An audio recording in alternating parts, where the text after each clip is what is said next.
வணக்கம், இது உங்கள் S2 Tamil health tips. First time வீடியோவை பார்க்குறவங்க மறக்காம சப்ஸ்கிரைப் பண்ணிடுங்க. அக்குள் கருமையை போக்க இதோ சூப்பர் டிப்ஸ் உங்களுக்காக. பெரும்பாலும் சிலரது அக்குள் கருமையாக இருக்கும். அதனால் அவர்கள் வெளியிடங்களுக்கு விருப்பமான ஸ்லீவ்லெஸ் ஆடைகளை அணிய மாட்டார்கள். அப்படியே அணிந்தாலும் கைகளை மேலே தூக்க மாட்டார்கள். ஏனெனில் அக்குள் கருமையாக இருந்தால் அது மிகவும் அசிங்கமான தோற்றத்தை கொடுக்கும். இத்தகைய அக்குள் கருமையை போக்குவதற்கு நிறைய வழிகள் உள்ளன. மூலிகைகள் அனைத்தும் எளிதில் கிடைக்கக்கூடிய பொருட்கள் தான். இவற்றில் சில பொருட்கள் ஒரு சிலருக்கு அலர்ஜியை ஏற்படுத்துவதால் அக்குள்களில் பயன்படுத்துவதற்கு முன்னர் இதனை ஒரு முறை கைகளில் சோதித்துக் கொள்ள வேண்டும். அக்குள் கருமையை போக்கும் சில வைத்தியங்களை S2 ஹெல்த் டிப்ஸின் மூலம் கொடுத்துள்ளோம், கவனியுங்கள். கற்றாழையின் ஜெல்லை அக்குளில் தடவி மசாஜ் செய்து 1 மணி நேரம் ஊற வைக்க வேண்டும். இப்படி 2 நாட்களுக்கு ஒரு முறை செய்து வந்தால் நிச்சயம் அக்குள் கருமை நீங்கும். எலும்புச்சையில் ப்ளீச்சிங் தன்மை இருப்பதால் இதன் சாற்றினை கொண்டு கருமையான அக்குளை மசாஜ் செய்து கழுவ வேண்டும்.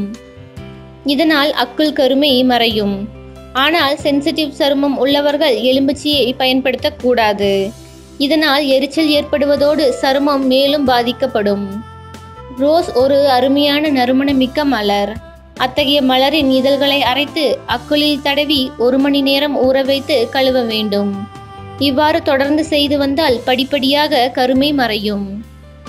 மஞ்சளுக்கு சருமத்தின் கருமையை போக்கும் தன்மை அதிகம் உள்ளது. ஆகவே மஞ்சளை தண்ணீரில் கலந்து பேஸ்ட் போல் செய்து சருமத்தில் தடவி உலர வைக்க வேண்டும். குறிப்பாக இந்த முறை சென்சிட்டிவ் சருமத்திற்கு ஏற்றது.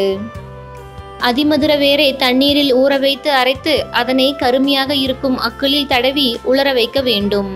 இந்த முறையை வாரத்திற்கு ஒரு முறை செய்ய வேண்டும். இதனால் அக்குள் கருமை மறைவதோடு அக்குளில் துர்நாற்றம் வீசாமலும் இருக்கும். சருமத்தில் இருக்கும் பல்வேறு பிரச்சனைகளை போக்குவதில் வேப்பிலை ஒரு சிறந்த மூலிகை பொருள். அந்த மூலிகை பொருள் சருமத்தை வெள்ளையாக்கவும் பெரிதும் உதவியாக உள்ளது. ஆகவே வாரத்திற்கு ஒரு முறை வேப்பிலையை அரைத்து அக்குளில் தடவி உலர வைத்து கழுவ வேண்டும். இதில் உங்கள் சருமத்திற்கு ஏற்றவாறு ஏதேனும் டிப்ஸை பயன்படுத்தலாம். இந்த வீடியோ உங்களுக்கு பிடிச்சிருந்தா லைக் மற்றும் கமெண்ட் பண்ணுங்க. சப்ஸ்கிரைப் பண்ண மறந்துடாதீங்க. தேங்க்ஸ் ஃபார் வாட்சிங்.